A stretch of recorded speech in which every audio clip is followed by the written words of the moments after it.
Welcome to episode 9 of Jacket Pride TV. We're thankful for the opportunity to come be with Coach Mitchell again.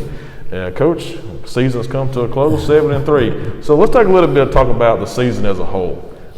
Good year, made the playoffs, and we'll talk more about Red Bay in a little bit. But how have you felt so far the season has gone for your football team? Well, I thought we would have a very successful season because when I called all the kids during the pandemic, when we was out of school, I called them once a week, and everybody was just wanting to get back. They were tired of being at the house, and so when we got back, started our summer workouts and stuff, those are as good as we had. We had more participation, more 100% guys. I think we had 30 out of 37 was 100% workout during the summer. And so when you're getting in shape, you're coming back and working, it's going to give you a chance to win some football games. And we've had a pretty successful season for us. We had a couple games here or there. We lost one by 2 points, another by a point, and then so we could have easily been sitting here with more wins, but we're happy to be here and at 7-3, and we got a chance to go to Red Bay, a team we've played before, and play them in the playoffs, and that's exciting, and that's something we want to do year in and year out here. And so we had a good group of seniors help to get there, so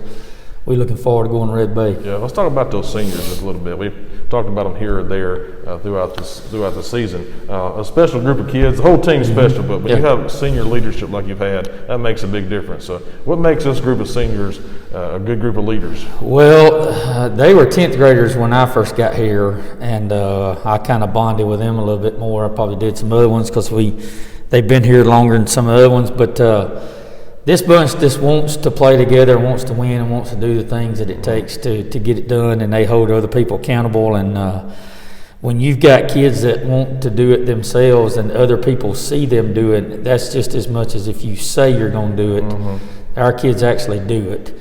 And we hadn't been out of any games. We've been in every football game we've been in. There have been some chances where we could have been, we could have quit or not tried as hard because we got down, but our senior leadership's been great. They've been keeping everybody going. Nobody's panicked at anything, and that's a sign of leadership on their part. And they've been around the program a whole lot longer than I have, and they just want it to be a certain way and set a certain standard for everybody else. And so they've been great leadership on that part. And I would say in the locker room, they do a good job of keeping everybody loose and focused on what we do. And it's easy to go out there and play on Friday nights, but in the locker room and at practice, making sure you're doing the things you're supposed to be doing, and especially in the weight room also.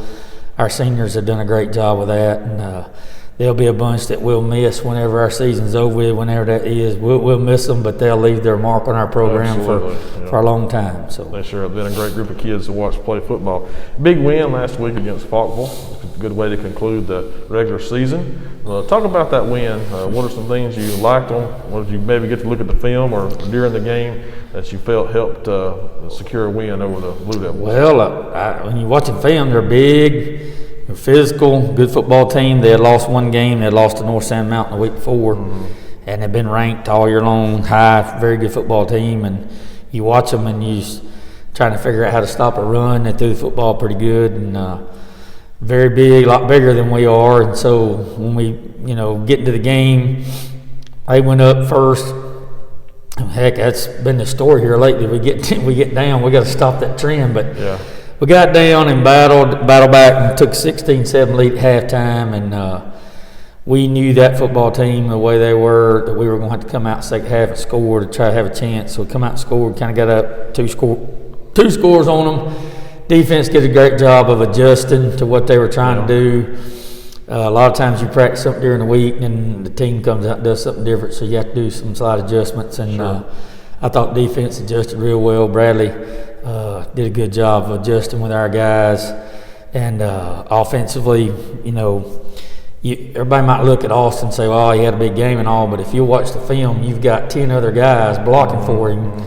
And a lot of time, Rocker's blocking for him too, because we'll put Austin at quarterback. Everybody's blocking, and everybody's just bought into, hey, let's do what's best for our team. And and that's the way we played the other night. If you saw us, we played hard, we played aggressive, played together, and that was a pretty complete football game we played the other nights against, I think, one of the really good football teams in 2A, and we were pleased to get out of there with a win. And got a little banged up here and there, but we've had a good week of practice. Had a good practice this morning, and like we always do, it's a good bunch of kids, and so we're kind of interested to see how it's going to be when we go to Red Bay again Friday night. So. Well, we're glad to come out with a big win. Glad to hear a good report on some of the kids getting banged up and getting back on the field this week. And so we look forward to watching some highlights now. These are provided by Bradley Comeens each week. We appreciate him getting these to us.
This week we're joined by our defensive coordinator, Bradley Comeens. Bradley, it's good to see you. Hey, good to be here. Hey, thanks for coming on the program this week. You've done a great job as our defensive coordinator. So let's talk a little bit about how the season's gone. From your perspective, what goals did you have for the defensive side of the ball, and how have you gone about accomplishing those things? Well, I mean, we've got a goal that we'd love to shut everybody out every week. I mean, not always the most realistic goal, but we just want people to keep snapping the ball, make them work, earn everything they get. Yeah. We don't want to give up a bunch of big plays. We've done good at that. We've turned people over a lot. We just want our kids to have a lot of grit, hard nose, and just make teams beat them. Yeah. Don't give up to nobody. One thing I've noticed, especially home games, is how fast the defense plays. You know, they know their assignments well, and they just react. Talk a little bit about the kids and them learning what you want them to do in the scheme you try to teach them. Well, every day they get a defensive group period there, and they probably get 55, 60 reps of the same stuff, and that helps them. The more simple the process is, and the more comfortable they are with it, the faster we can play. Yeah. You can't play fast if you're confused and don't know what to do. So we want to keep it as simple while staying effective. Yeah. With what we're doing. Sure. And I think they've bought into that. They see what's going on. A lot of teams have run some of the same plays out of different formations, and I think that helps. Sure. Not having to try to teach something new every week. Right. It's been big for us. That's good. Well, you talked about turnovers. That's been a big part of your football game this year and the game plan. And tell us a little bit about the kids' ability to create turnovers this year. That's been a big thing. It's really been amazing. I got a friend that coaches at one school that we played earlier this year, and we talked about it. And he asked if they were takeaways or giveaways, and I'm like, well, if you watch, you'll think we practice stripping every day, because we just get in there and rip at the ball, and pull and get it away, and we go over some pass sets with people, and our kids really listen, and they're prepared for when we see the pass a lot, and they're in the right areas to make plays. You know, we've had a couple pick sixes, had one get called back, but man, they just go after it, and they go after the ball relentlessly. That's good. And it seems in all sections of your defense, front seven, backside, all of it's fundamentally sound and good tackling too. Yeah. And that says a lot about you guys as a coaching staff, and your leadership on the defensive side. So let's talk a little bit about Red Bay. Good football team, first round of playoffs. You approaching it a mentality? Is everybody 0-0 record-wise, and just everybody's 0-0? We're in a tournament. We're in a one-game tournament. It's one game this week. Yeah. If we can win it, we get another one-game tournament. Yeah. So what are some of your goals this week against Red Bay?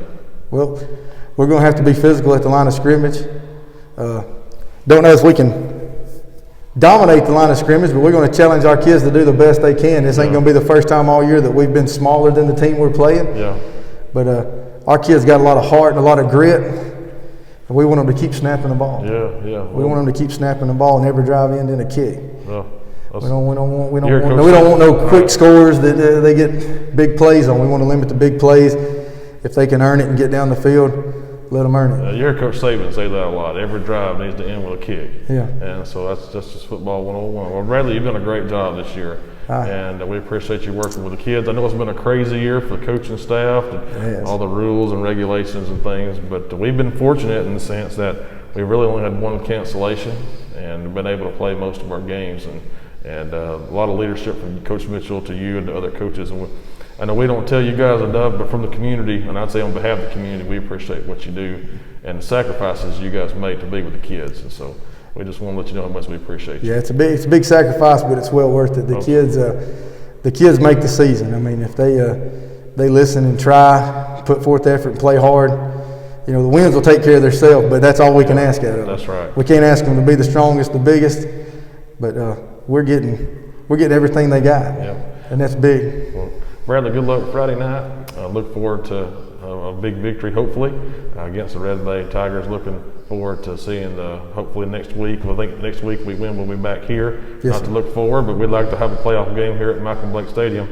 And so we hope everything goes well for you. Next, we're going to interview some of our football players. We have 3 players that's going to join us. We're going to begin next with an interview with Brody Densmore. Bradley, thanks for coming on, and we're looking forward to seeing you guys Friday night.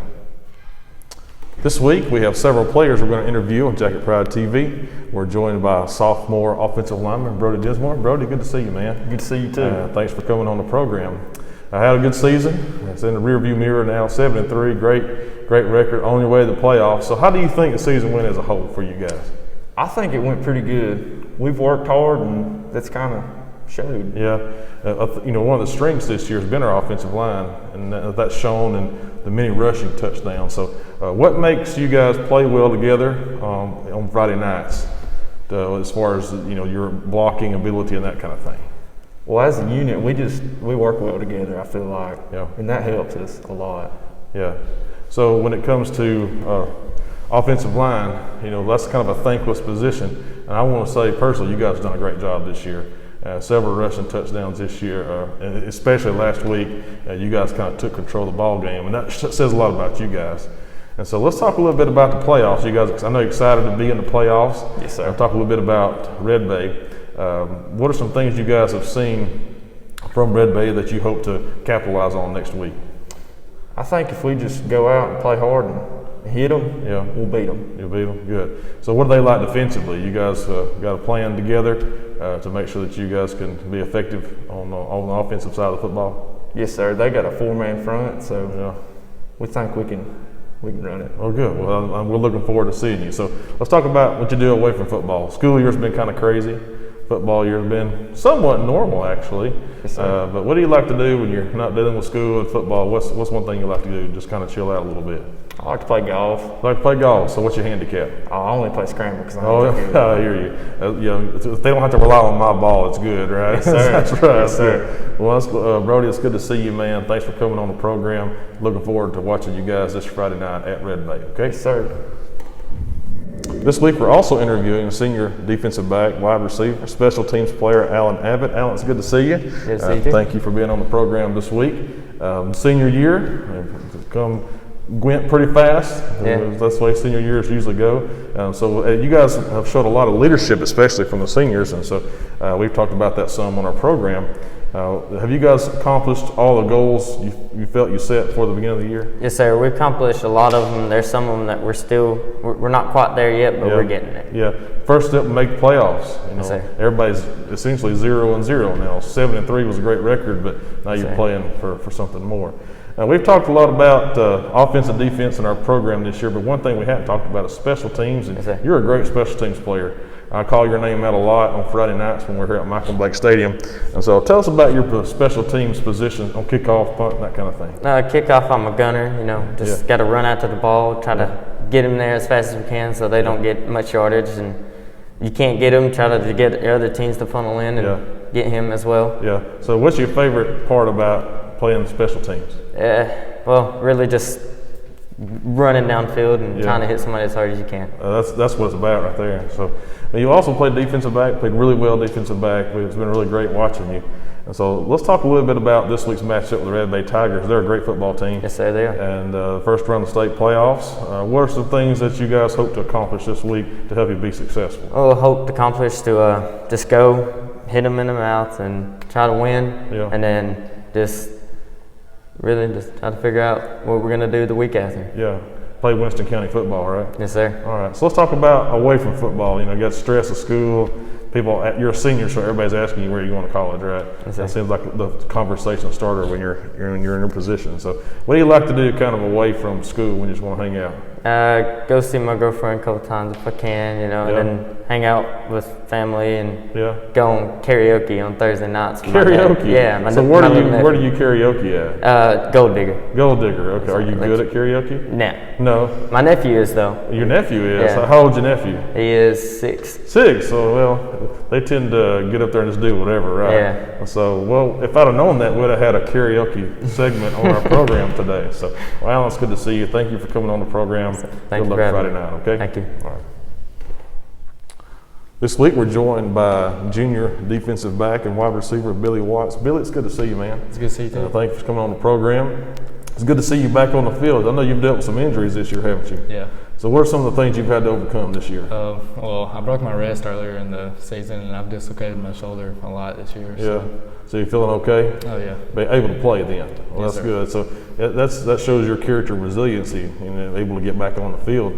And so let's talk a little bit about your defensive side of the football. You've had some big hits, some big plays this year. There was one big hit that led to a scoop and score, and we enjoyed seeing that. Tell us a little bit about that play. What did you see in making a good tackle? Well, in practice that week, we'd been practicing. We'd read that they had out routes and stuff, and I saw that they were running the out route. And when I read that happened, I just kind of ran up the field and hit him as hard as I could. Yeah, So perfect for him, tackle, helmet on the ball, and it come right out. Eli scooped and scored, and so you played really well on the defensive side of the ball, also on the offensive side of the ball. We run the football a lot, so you guys are some of the best blocking wide receivers I've seen at the high school level. Do you guys work on that a lot? yes, sir. We probably spend about 30 minutes a day. Every day. Practice. Yeah. You know, that's kind of unique. If you find wide receivers that are block, that's a good thing, and you guys are key to your team's success this year. So let's talk a little bit about Red Bay, first round of playoffs. So what are some things you hope to accomplish this week, some things to help you've maybe seen on film or preparation to help you be successful this week? Well, we hope to keep them down at no passing yards at all. We see that they run a 4-4-3, so Yeah. we're just trying to run up the middle with them. Just play, like we talked about in one of our other segments, play Winston County football, and play your game. So that's good. Well, let's talk about non-football. When you're away from football and away from school and all the things going on, what do you like to do to kind of hang out? I like to play video games. Video and just games. Listen to music. Listen to music. What's your favorite video game? Probably Madden. Madden? Yeah. Yeah. I like Madden. My son and I play that together sometimes. He plays Fortnite. I'm terrible at Fortnite. I didn't know it was possible to shoot yourself, but you can. And take yourself out of the ball game. Take yourself out of the game. So anyway, but he likes to play with his friends. I know you all get together and do that kind of thing, so that's good. Well, Billy, it's good to see you. Thank you for coming to today's program. Good luck Friday night. Thank you.